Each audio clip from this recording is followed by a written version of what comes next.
दोस्तों नमस्कार। डॉक्टर संजय लुंडे। आज हम बात करते हैं यौगिक चिकित्सा की। तो यौगिक चिकित्सा तो बहुत सालों पुराना शब्द है, लेकिन आज उसको बोला जा रहा है योग थेरापी, और नई थाली में आपके सामने परोसा जा रहा है। तो हम तो बात करते हैं जब योग के माध्यम से चिकित्सा की, तो योग विधा में, योग के ग्रंथों में, टेक्स्ट बुक में कहीं भी योग के माध्यम से चिकित्सा करना ये लिखा हो ही नहीं गया हुआ है। इसका संदर्भ ही कहीं नहीं है। योग के तो सिंपल 8 भाग हैं, जिसे अष्टांग योग कहा जाता है। यम, नियम, आसन, प्राणायाम, प्रत्याहार, धारणा, ध्यान, समाधि। योग का उद्देश्य ईश्वर तक पहुंचना है, ईश्वर में समाहित होना है। उसके लिए पहले यम यानी अहिंसा, सत्य, अस्त्य, ब्रह्मचर्य, अपरिग्रह का पालन करें।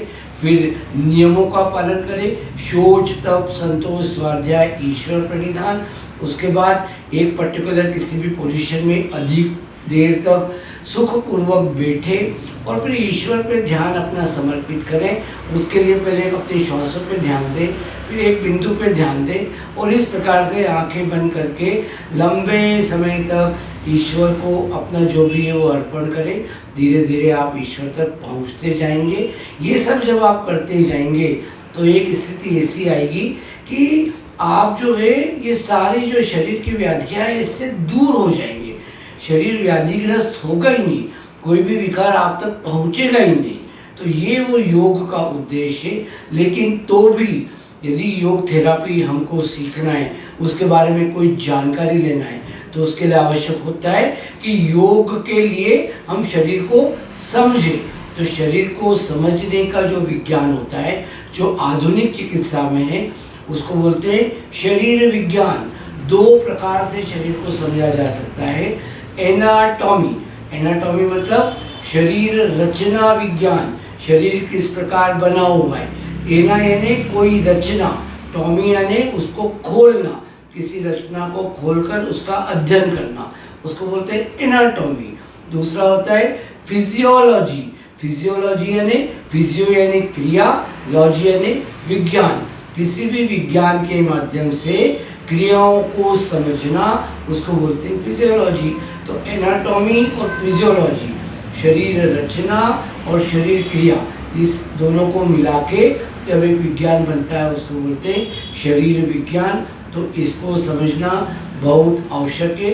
उसके लिए पहले हमको स्थूल शरीर और सूक्ष्म शरीर, ये दोनों को समझना होगा। स्थूल शरीर मतलब जो हमको दिख रहा है, जो नश्वर है, जो खत्म हो जाता है, वो स्थूल शरीर। इस शरीर को यदि पढ़ना है तो आधुनिक विज्ञान में एनाटॉमी की क्लास में, प्रैक्टिकल में, डिसेक्शन हॉल में जाके उसे पढ़ा जा सकता है। दूसरा जो स्थान है वो पोस्टमार्टम रूम है, शरीर विच्छेदन जहाँ होता है, वहाँ पे जाके आप शरीर को समझ सकते हैं। इस शरीर में कुछ नहीं होता है, केवल बना हुआ रहता है, इसका अंत हो सकता है। दूसरा होता है सूक्ष्म शरीर, केवल कल्पनाओं के माध्यम से, अनुभव के माध्यम से शरीर को समझा जाता है, उसकी भावनाओं को, उसके विचारों को समझा जाता है। सूक्ष्म शरीर जो है वो नश्वर नहीं होता है, वो खत्म नहीं होता है, अनुभव का विषय है। सूक्ष्म शरीर मन, बुद्धि, अहंकार, 5 आपकी जो ज्ञानेंद्रियाँ है वो, और 5 जो मूलभूत तत्व है पृथ्वी के वो, और उनके जो भाव है वो, और कभी कभी किसी ने उसमें जो आपके 5 कर्मेंद्रिय है उसको भी जोड़ा हुआ है।